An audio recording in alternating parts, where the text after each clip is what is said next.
Lead on to the town. How are you, sir? Anything? How are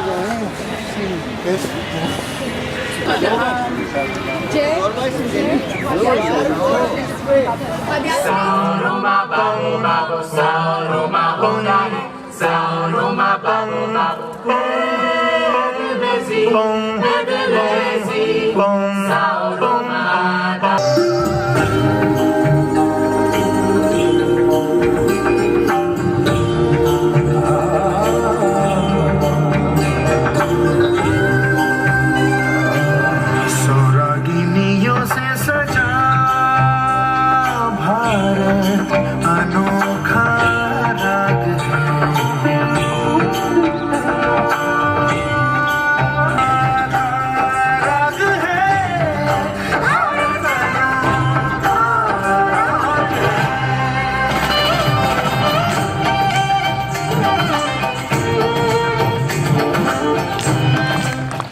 So we are on a mission. We want to bring people together. You know, India is a great nation. As I said yesterday in the same place in the evening, we have over 22 languages. We have so many religions. And we have so many what are called sampradayas. You know what are sampradayas? Creeds. I know of Shaivites. Don't think that when you say Hindu, it's one whole. It's not. I have seen Vaishnavites who would not go into a Shiva temple. I have seen Shaivites who would put their hand like this when they go near a Narayana temple. So it's not like that. If you think Islam is one whole, well, the basic principles may be the same, but you can ask people who know so many creeds, so many sampradayas. First of all, we know the famous Shia-Sunni affair, and so on and so forth. But in spite of all this, now it's easy to keep unity in a place where there is one language or one religion, but here it's multiple. And yet, the average citizen, I am sure, any one of you, if you ask, who are you? You certainly say, I'm Indian. Won't you? Of course. So we have that innate unity in us, which comes from ancient sources going back to the Vedic times. When they declared Ekam Sat Vipra Bahuda Vedanti, there is one truth, but wise men call it by different names. I wish the wise men had used the same names. We would have avoided this problem. However, as you are aware, sometimes this unity breaks, here and there. And once it breaks, it becomes such a raging flame that it's difficult to put it off. It takes time. We are back to square one. Everything comes to a grinding halt and then we start again. We are saying, now usually it is presented as a communal problem. I am saying that it is not a communal problem. It is done in the name of communal. It's a facade of communalism. It's not a communal problem because no religion that I know of wants to do something bad to the others. I don't believe this. Everybody has in the core peace. What do we say when we have a satsang? We say, Om Shanti, Shanti, Shanti. How does the Muslim greet the fellow Muslim? Salam Alaikum. Please remember, salam means peace and well-being of the Lord, may it be on you. And the reply is, so be it to you. And the Jew, the Israelis, says shalom instead of salam. It's the same thing. And yet you know what happens. As far as Buddhism is concerned, the great Gautama was full of compassion. In fact, Swami Vivekananda once said, if only one can combine the compassion of the Buddha with the intelligence and understanding of Shankara, it would be a great thing. And Jains, the very beginning of Jainism is Ahimsa Paramo Dharma. See this? So we are a country where in diversity we celebrate unity, and yet there are breaks here and there.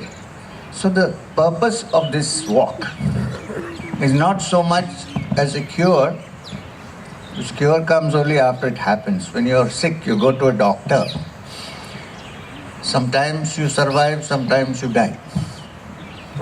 What if we not allow the disease to come at all? Soon as it sprouts its wings, can we start working on it? So this is basically a preventive walk. Prevention is better than cure. And we have walked through smallest of villages, biggest of cities, met people across religions, across political barriers. And I can tell you today very happily, basically at the core, we are all real human beings, not belonging to this or that. We are human beings.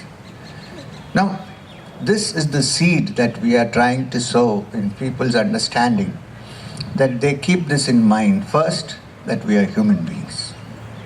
Of course, we are also citizens of this country. We are Bharatvasis, no question. And to keep this country together, we definitely need to understand that we are humans first. If this is done, and we are trying to sow the seeds in the hearts of the young, we go to colleges, schools, this is so important. I would also request Jyoti that when we go to Srinagar and Jammu, we involve as many students population as possible and the teachers, because these are young people who still haven't fallen into any cubby holes. They are free. So if it gets into their hearts, and if it sprouts, when you sow a seed, it doesn't sprout the next day. It takes time. So we require that it is nurtured. So the responsibility of this nation is in the hands of the young. When I say young, most of you sitting here are young. I'm not only talking of school and college students. I'm talking about people who are not our age. We might have committed mistakes, but you can correct them. So this is what I have been talking to people throughout. We plant the seeds, the parents and the teachers should nurture it. And then one day, like Kabir said, in one day the plant doesn't grow into a tree. One day, if the right input is given, we propose to come back to every place we have walked, because we already identified core groups of people who are very serious about this, including the national students of the NSS. In Allahabad, I think there were 6,000 students. And they were so full of energy, they were asking questions and trying to sort out things, which is good. A nation ceases to exist when it stops asking questions. Keep it up. This is what we have been doing. And we hope, this is a walk of hope. So we hope that something will come out of this. We will reach Kashmir on the 1st or 2nd of May, if everything goes according to schedule, if we walk freely from Jammu to Srinagar. But this is not the end of the walk. It is only the beginning. Because the walk is actually a thing of the mind, not only physical walk. So many of you who can't walk with us, I plead, I pray that you put your minds along with our minds, and then this yatra will succeed even before it reaches Srinagar. You just have to say, yes, we are with you. Can we say that, please? Yes! Yes. We are with you. Thank you very much. Namaskar. And good day to all of you. Assalamu alaikum. Shalom. Shat Shri Akal. Thank you very much.